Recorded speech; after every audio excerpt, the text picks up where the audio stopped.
السلام علیکم ورحمۃ اللہ وبرکاتہ۔ بسم اللہ الرحمن الرحیم وبہ نستعین۔ محترم دینی بھائیوں اور بہنوں اور عزیز طالبات، آج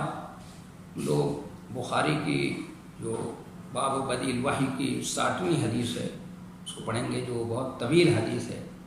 پہلے اس کی عبارت پڑھوں گا میں، پھر اس کے بعد چونکہ طویل حدیث ہے اس کی وضاحت ایک ایک کر کے اس کی وضاحت شروع کروں گا انشاءاللہ۔ تو پہلے اس کو پڑھتا ہوں۔ بہ قال حدثنا ابو الیمان الحکم بن نافع قال اخبرنا شعیب عن الزہری قال اخبرنی عبید اللہ بن عبد اللہ بن عتبہ بن مسعود ان عبد اللہ بن عباس اخبرہ ان ابا سفیان بن حرب اخبرہ ان ہرقل ارسل الیہ فی رکب من قریش وکانوا تجارا بالشام۔ اس کو تجارا بھی پڑھ سکتے ہیں اور تجارا بھی پڑھ سکتے ہیں، دونوں طرح سے اس کا پڑھنا، پھر تشریح ہوگی تو بتا دوں گا اس وقت۔ وکانوا تجارا بالشام فی المدۃ التي كان رسول اللہ صلی اللہ علیہ وسلم ماد فیها ابا سفیان وکفار قریش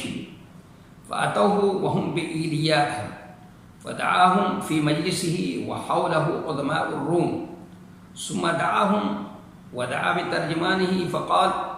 أيكم أقرب نسبا بهذا الرجل الذي يزعم أنه نبي؟ فقال أبو سفيان فقلت أنا أقربهم نسبا،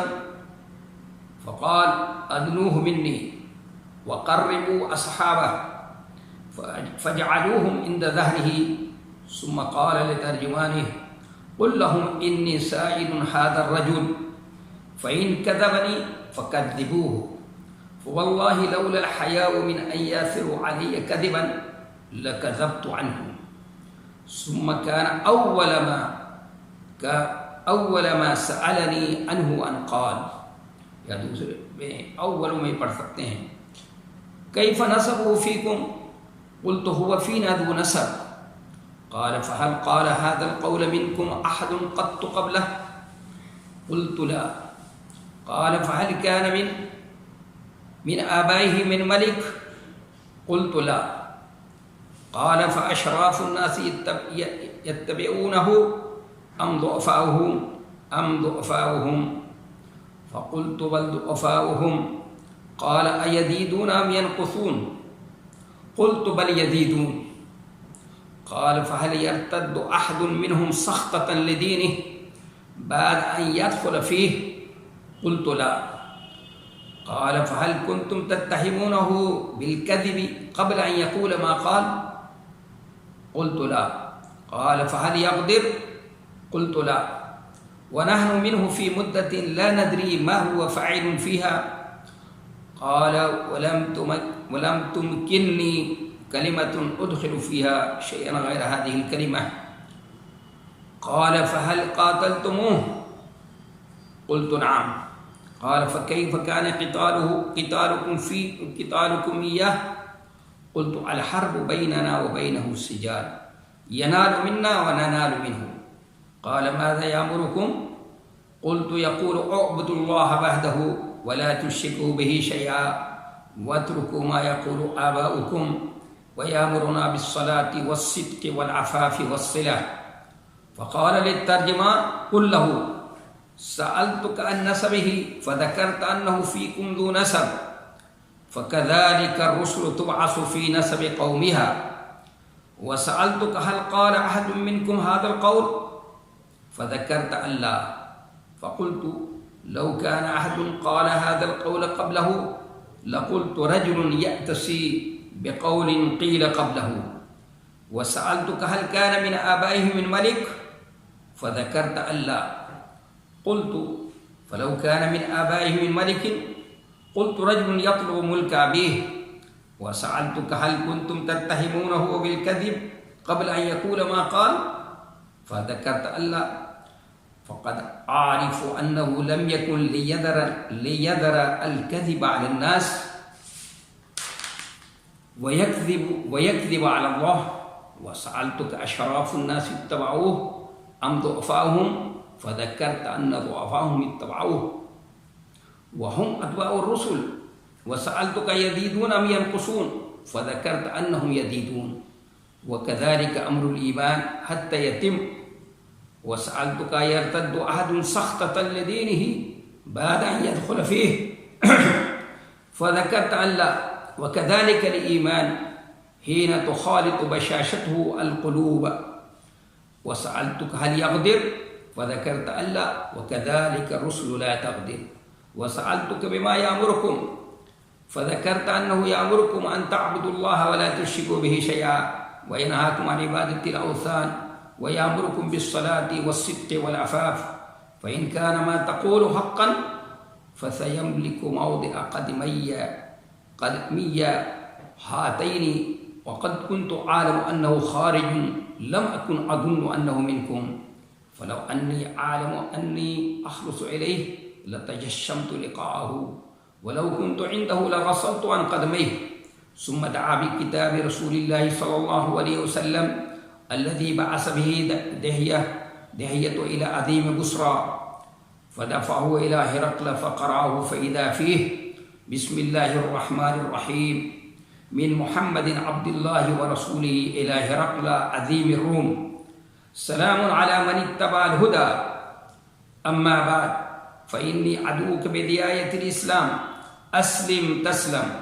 يؤتك الله أجرك مرتين، فإن توليت فإن عليك إثم اليريسيين، ويا أهل الكتاب تعالوا إلى كلمة سواء بيننا وبينكم ألا نعبد إلا الله ولا نشرك به شيئا ولا يتخذ بعضنا بعضا أربابا من دون الله، فإن تولوا فقولوا اشهدوا بأننا مسلمون. قال أبو سفيان: فلما قال ما قال وفرغ من قراءة الكتاب كثر عنده الصخب وارتفعت الأصوات وأخرجنا، فقلت لأصحابي حين أخرجنا: لقد أمر بن أبي كبشة إنه يخاف ملك بني الأصفر، فما زلت موقنا أنه سيظهر حتى أدخل الله عليه الإسلام. وكان ابن ناطور صاحب إيليا وهرقل سقفا على نصارى الشام يحدث أن هرقل حين قدم إيليا أصبح يوما خبيث النفس، فقال بعض بطريقته: قد استنكرنا هيئتك. قال ابن ناطور: وكان هرقل حذان ينظر في النجوم، فقال لهم حين سألوه: إني رأيت الليلة حين نظرت في النجوم ملك الخطان قد ظهر، فمن يختتن من هذه الأمة؟ قالوا: ليس يختتن إلا اليهود، فلا يهمنك شأنهم، واكتب إلى مدائن ملكك فيقتل من فيهم من اليهود، فبينهم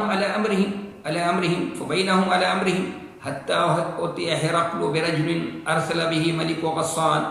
يخبر عن خبر رسول الله صلى الله عليه وسلم، فلما استخبره هرقل قال: اذهبوا فانظروا أمختتن هو أم لا،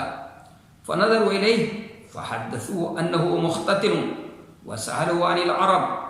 فقال: هم يختتنون، فقال هرقل: هذا ملك هذه الأمة قد ظهر. ثم كتب هرقل إلى صاحب له برومية وكان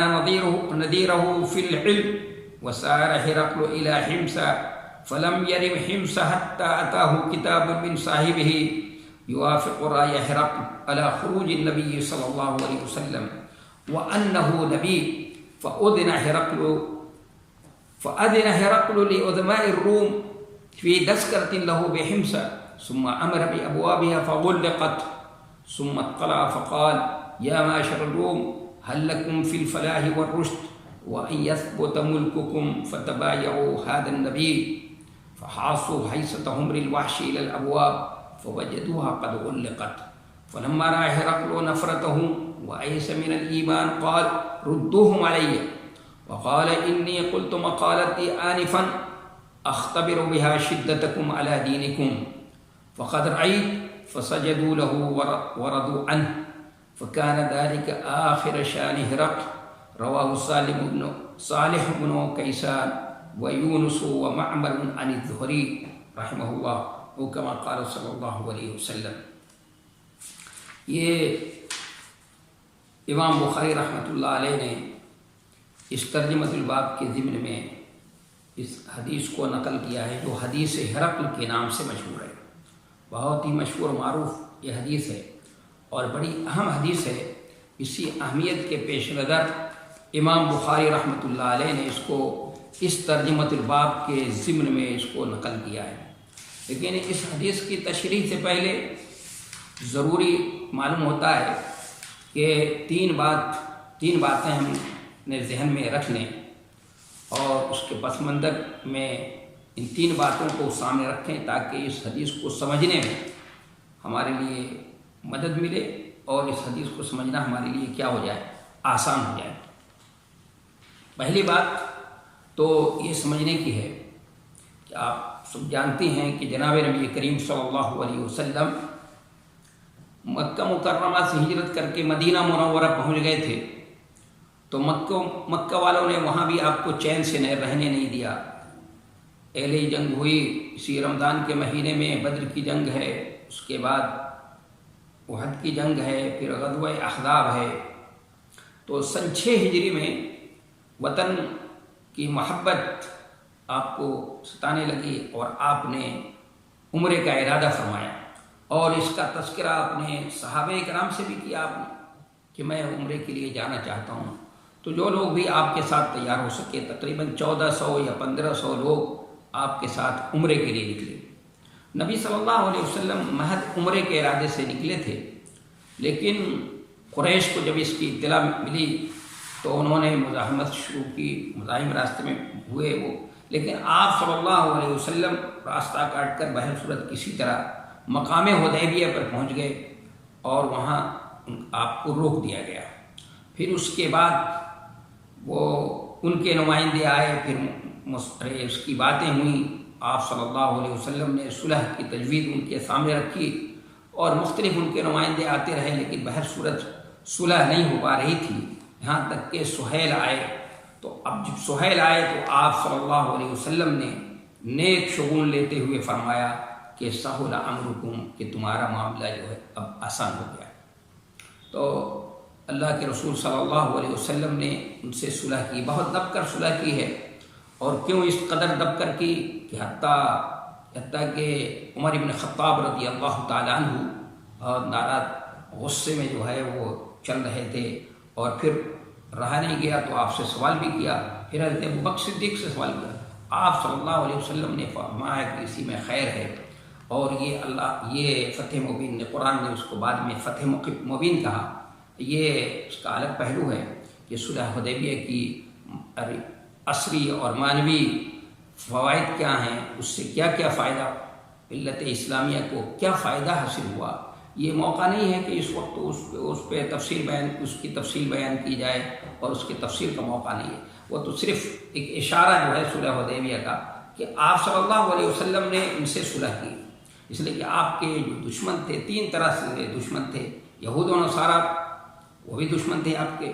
اور منافق دشمن تھے، اور سب سے بڑے جو دشمن تھے یہ کفار مکہ۔ تو آپ صلی اللہ علیہ وسلم نے سوچا کہ ان سے مصالحت ہو جانی چاہیے تاکہ دعوت و تبلیغ کا کام کرنے میں سہولت مل جائے، اور اس میں آپ صلی اللہ علیہ وسلم کو کامیابی ملی، اور صحیح معنوں میں یہ قرآن نے اس کو فتح مبین کہا ہے، تو صحیح معنوں میں یہ فتح مبین ہے کہ صلح حدیبیہ کے ہونے کے بعد ہی یہ لوگ بہت تیزی کے ساتھ جو ہے دین کے اندر داخل ہوئے، کہ 2 سال کے اندر ابھی یہ 1400-1500 لوگ تھے، 2 سال کے اندر فتح مکہ فتح ہوا ہے۔ تو 8 ہجری میں آپ صلی اللہ علیہ وسلم کے ساتھ آپ کی فوج میں 10,000 لوگ جانباز صحابہ کرام ہیں۔ اس طرح سے تیزی کے ساتھ تعداد بڑھی ہے۔ آپ صلی اللہ علیہ وسلم کے اس کے ذریعے سے دین کی دعوت کا حلقہ بڑی تیزی سے وسیع تر ہوا ہے۔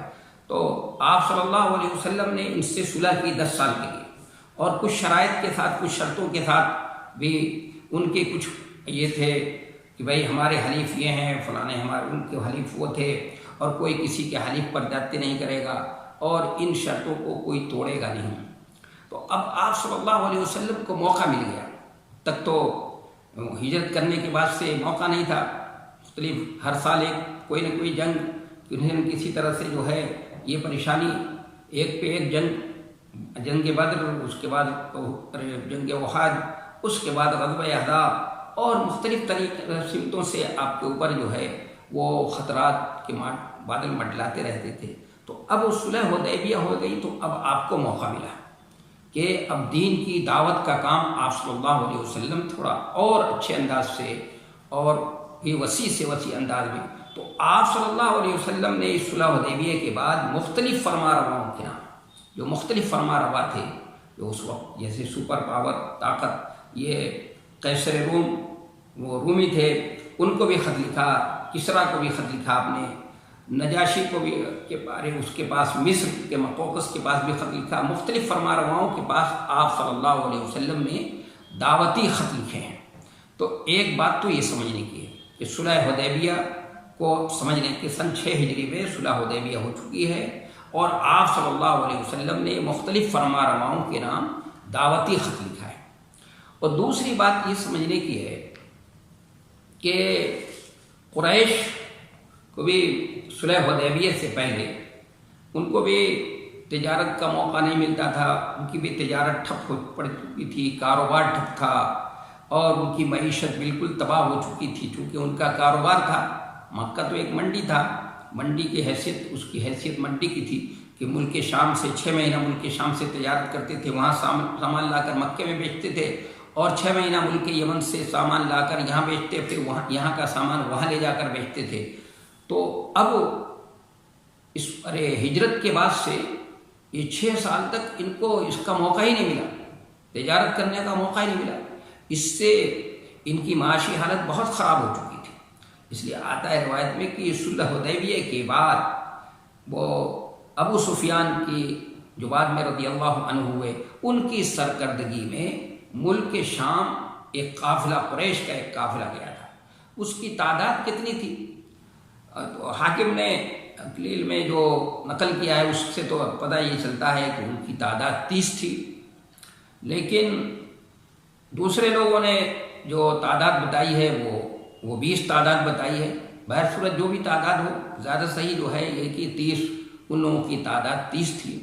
اور کچھ لوگوں نے بتایا کہ اس میں مغیرہ ابن شعبہ بھی تھے، لیکن یہ بات صحیح نہیں ہے۔ مغیرہ ابن شعبہ ابو سفیان کے قافلے میں موجود نہیں تھے۔ کیوں؟ اس لیے کہ مغیرہ ابن شعبہ تو اس سے پہلے مسلمان ہو چکے تھے، وہ تو نبی علیہ السلام کے ساتھ صلح حدیبیہ میں نبی صلی اللہ علیہ وسلم جب عروہ ابن مسعود آپ سے بات کر رہے تھے تو وہ آپ کے ساتھ کھڑے ہوئے ہیں، تو وہ تو پہلے ہی ایمان لا چکے ہیں، اس لیے اس قافلے میں مغیرہ ابن شعبہ کا ہونا جو ہے وہ صحیح نہیں ہے۔ بہر صورت جتنی بھی تعداد ہو، 30 ہوں یا 20 ہوں، یہ قافلہ ابو سفیان کی سرکردگی میں یہ ملک شام تجارت کی غرض سے گیا ہوا تھا اس وقت، اور مکے کے ہر گھر سے گھر کا سامان لے کر یہ قافلہ پہنچا تھا وہاں پر۔ تو یہ بھی بات ذہن میں رہنی چاہیے کہ صلح حدیبیہ کے بعد اب ان کو موقع ملا ہے تو تجارت کے لیے ملک شام گئے ہیں، اور مکے کے ہر گھر کا ایک سامان لے کر کے پہنچے ہیں۔ اور ایک تیسری بات ذہن میں یہ رکھنے کی ہے کہ اس وقت جو ہے 2 طاقتیں سپر پاور کی حیثیت رکھتی تھیں، ایک ایران، یعنی جس کے بادشاہ کا لقب ہوتا تھا کسریٰ، جو اس کو کہا جاتا تھا، یہ بہت بڑے خطے پر ان لوگوں کی حکومت تھی، اور یہ اپنے وقت کے سپر پاور، اور یہ آتش پرست تھے ایرانی جو ہے فارس کے لوگ۔ اور دوسرے سپر پاور طاقت جو ہے یہ رومی ہیں، جہاں کے بادشاہ کو وہ قیصر کا لقب دیا جاتا تھا، وہ قیصر، اس کو قیصر کہا جاتا تھا، تو یہ بھی سپر پاور طاقت۔ تو یہ ایرانی جو ہے جب نبی علیہ السلام مکہ مکرمہ میں تھے اور اپنی دین کی دعوت و تبلیغ کا کام آپ صلی اللہ علیہ وسلم کر رہے تھے، تو اس وقت ایرانیوں نے رومیوں پر حملہ کر کے ان کے بہت بڑے خطے پر جو ہے قبضہ کر لیا، اور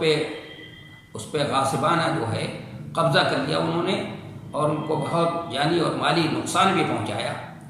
تو یہ اسی پر وہ قریش کے لوگ کہتے تھے کہ دیکھیے ہمارے بھائی جو ہیں یہ ایرانی آتش پرست جو بت پرست ہیں،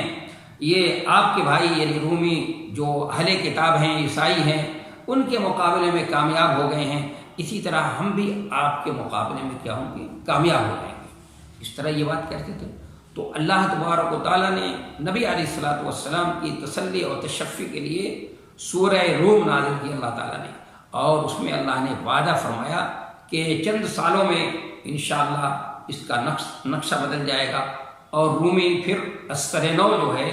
اپنے اس خطے کو آزاد کرا لیں گے، اور ایرانیوں پر ان کو قبضہ حاصل ہو جائے گا۔ تو اس لیے رومیوں کو قلق تھا، دکھ تھا کہ ہمارے بہت سے حصے پر، بہت سے علاقے پر اس نے ایرانیوں نے قبضہ کر لیا ہے۔ تو قیصر نے جو وہاں کا بادشاہ تھا وہ اس نے یہ نظر مانی کہ اللہ تبارک و تعالیٰ مجھے ایران کے مقابلے میں فتح دے گا، اور یہ خطے جو ہمارے اس نے غصب کر لیے ہیں اس کو پھر اس کی بازیابی ہو جائے گی اور اس کو ہم واپس لے لیں گے۔ تو میں 2 رکعت نماز ایریا میں یعنی فلسطین کے اندر بیت المقدس میں جا کر ادا کروں گا۔ تو آپ صلی اللہ علیہ وسلم نے جس وقت خط بھیجا ہے، اور وہ جو زمانہ ہے وہ وہی زمانہ ہے کہ وہ اس کو فتح حاصل ہو چکی تھی، اور وہ ہمس سے جو رومیوں کا ایک دارالسلطنت، اس کے 2 دارالسلطنت تھے، تو قسطنطنیہ اور دوسرے ہمس، تو ہمس سے وہ اس نظر کو پوری کرنے کے لیے، چونکہ اللہ نے رومیوں کو ایرانیوں کے مقابلے میں کامیابی عطا فرما دی تھی، تو وہ نظر پوری کرنے کے لیے وہاں سے چلا ہے۔ تو پورے شان و شوکت کے ساتھ آتا ہے کہ قالینیں بچھائی گئیں، پھر اوپر سے پھول کی بارش ہو رہی ہے، اور اس طرح سے وہاں پر وہ پہنچا ہے۔ تو وہاں اس نے 2 رکعت شکرانے کی ادا کی۔ اس رات میں سویا ہوا تھا، تو خواب میں دیکھا کہ ملک الختان قد غلب، کہ مختونین کا بادشاہ جو ہے غالب ہو رہا ہے، اور یہ اس کی جو ہے حکومت جانے والی ہے۔ تو ظاہر ایک سپر پاور طاقت اور ایک بہت بڑی اسٹیٹ کا مالک ہو، اور اس کو یہ معلوم ہو، اس کو خواب میں دکھایا جائے کہ تمہاری یہ حکومت جانے والی ہے، تو اس کے چہرے پہ ہوائیاں اڑنے لگی، چہرے کا رنگ بدل گیا۔ تو صبح میں جب اٹھا ہے تو وہ اٹھا تو اس کے جو چمچے تھے، جو اس کے قریبی لوگ تھے، انہوں نے پوچھا کہ کیا بات ہے، آج کچھ آپ کا رنگ کچھ بدلا بدلا سا نظر آ رہا ہے، چہرے پہ وہ رونق، وہ تازگی نہیں ہے جیسے اور دنوں میں بشاشت رہتی تھی، اس طرح کی تازگی نہیں نظر آ رہی ہے، بشاشت نہیں نظر آ رہی ہے، کیا بات ہے؟ تو اس نے بتایا کہ میں نے رات میں وہ خواب دیکھا ہے کہ مختونین کا بادشاہ جو ہے وہ غالب آ گیا ہے، اور اس زمین پر، اس سرزمین پر اس کا قبضہ ہوگا۔ تو یہ بتاؤ تو کہ ختنہ کرانے کی سنت کن کے یہاں ہے؟ تو ظاہر ہے جو چمچے ہوتے ہیں تو وہ ان کی تو خواہش یہ ہوتی ہے کہ کسی طرح سے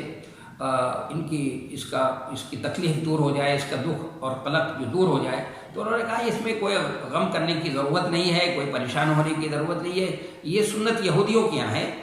اور آپ کوئی پریشانی کی بات نہیں، اپنے قلمرو میں یہ آرڈر کر دیجئے، کتاب الاحکام کے اندر آرڈر کر دیجئے کہ جتنے بھی اس ملک کے اندر یہودی رہتے ہیں، بستے ہیں، سب کو ایک طرف سے قتل کر دیا۔ اب یہی ہو رہا تھا کہ جب تک نبی علیہ الصلوۃ والسلام کا خط جو نبی صلی اللہ علیہ وسلم نے دہیہ کلبی کے ذریعے سے عظیم بصرا جو وہاں اس زمانے کا اصول تھا کہ شہنشاہ اعظم کو براہ راست خط نہیں لکھا جاتا تھا، پہلے اس کے گورنر کو لکھا جاتا تھا۔ تو آپ صلی اللہ علیہ وسلم نے اس زمانے کی رعایت کرتے ہوئے گورنر کو، جو بصرا کا ملک شام کا یہ گورنر تھا بصرا کا، یعنی حارث بن شمر غسانی، اس کو آپ نے دہیہ کلبی کے ذریعے سے اس کے پاس خط بھیجا۔ تو اس نے اطلاع دی تو اس نے ہرقل نے سوچا کہ بھئی اب یہ خط آیا ہے تو اس کی تحقیق ہونی چاہیے، اگر وہ صحیح معنوں میں نبی آخر الزماں ہیں اور نبی برحق ہیں تو ان کا خط پڑھنے کی ضرورت ہے، اور اگر نہیں سچے نبی نہیں ہیں، جھوٹے ہیں، مدعی نبوت ہیں، تو پھر خط پڑھنے کی کیا ضرورت ہے، پھاڑ پھینک دو۔ تو اس کی تحقیق کے لیے پھر ابو سفیان جو وہاں پر موجود تھے ملک شام میں اس وقت سفر کر کے، اور اپنے تجارتی قافلے کے ساتھ موجود تھے، اپنے پورے ساتھیوں کے ساتھ، ان کو نبی صلی اللہ علیہ وسلم کی تحقیق کے لیے وہ بلائے گا۔ یہ واقعہ جو ہے اس میں یہ ہے کہ وہ بلائے گا، پھر وہ تحقیق کرے گا، پھر اس کے بعد حارث بن شمر غسانی کے یہاں سے خط جو ہے وہ اپنا خط منگوائے گا تو عدی بن حاتم جو ان کے پاس لے کر کے جو ہے وہ پہنچیں گے۔ تو یہ 3 باتیں ہیں جو ہمیں اپنی نظروں کے سامنے اس کو رکھنی ہے تاکہ اس حدیث کو سمجھنے میں ہمیں مدد ملے۔ اور ایک بات اور بھی کہ زغاتر اس کا ایک ساتھی ہے، ایک دوست ہے ہرقل کا، اور علم اور فضل میں بھی وہ اس کا ہم پلہ تھا۔ تو جب آپ کا خط ملا ہے تو اس نے اس کی رائے معلوم کرنے کے لیے بھی خط کی فوٹو کاپی اس کے بعد بھی بھیجا ہے، اور جب وہ واپس آیا ہے ہمس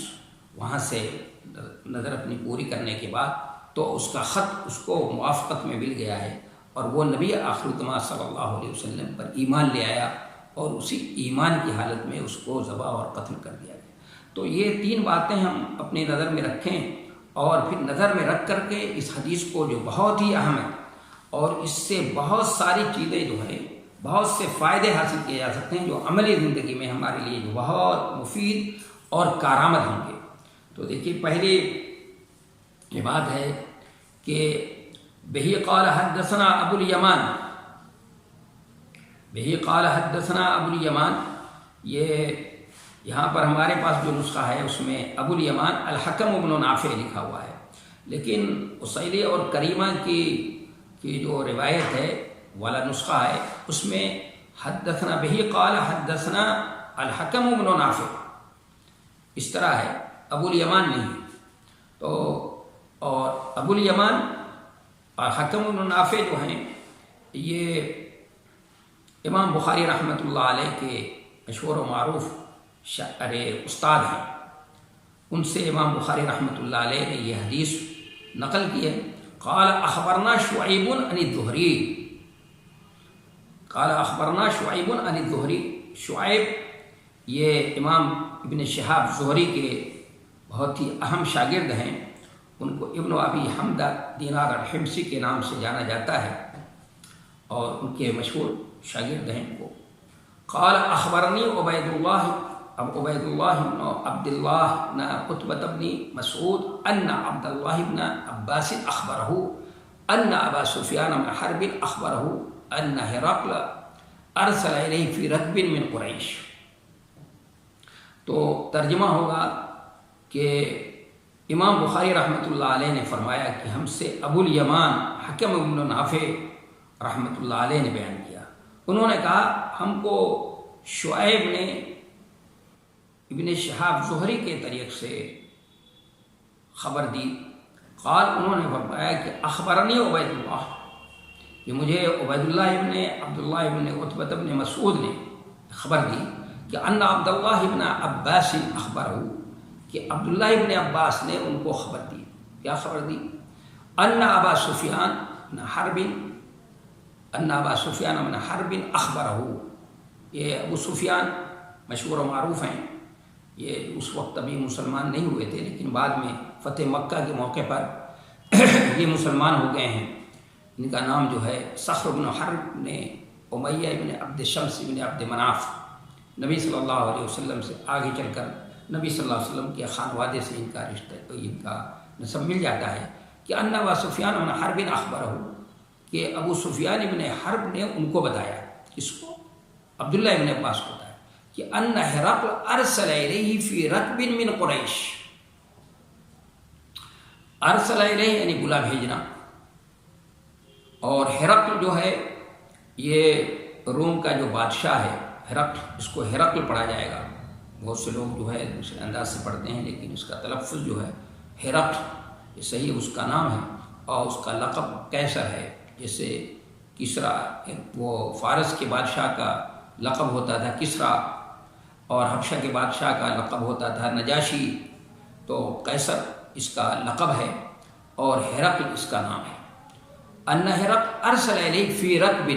رکب یہ راکب کی جمع ہے، اس کے معنی قافلہ، گروہ، جماعت،